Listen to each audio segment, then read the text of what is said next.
Day 29, a new prayer.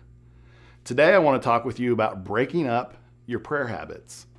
Now I know that sounds funny since you're probably always hearing people tell you and others to get into the habit of prayer. So let me be clear. Prayer does need to be a habit for you. In fact, the Bible instructs us to pray continually. What I'm talking about is not becoming ritualistic in your prayers. Don't get in a prayer rut. Don't fall into mindless routines when you pray. Psalm 96:1 says, "Sing to the Lord a new song." Did you know that in the Psalms we are told 6 times to sing a new song? God is always doing something new and different, so our songs as well as our conversations with Him should always be new and different too. Have you ever stopped to think about some of the things you have said so many times in prayer that you don't even realize that you say them anymore? That means that you probably aren't thinking about the meaning of those words either.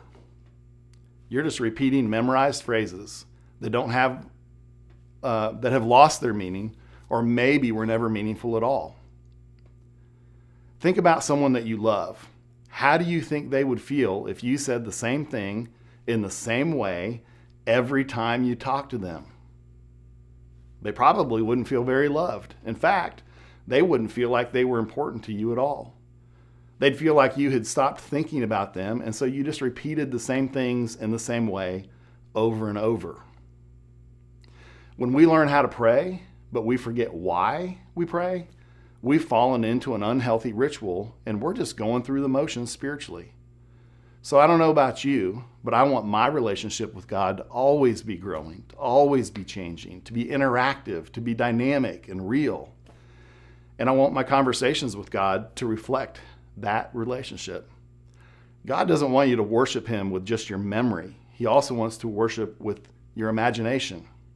Be creative when you talk with Him. Don't be robotic and ritualistic. Let your personality come through in your conversations with Him. Spend some time today paying attention to some of the things that you say when you pray out of habit. Do you even know why you say those things and what they mean? Does it make sense?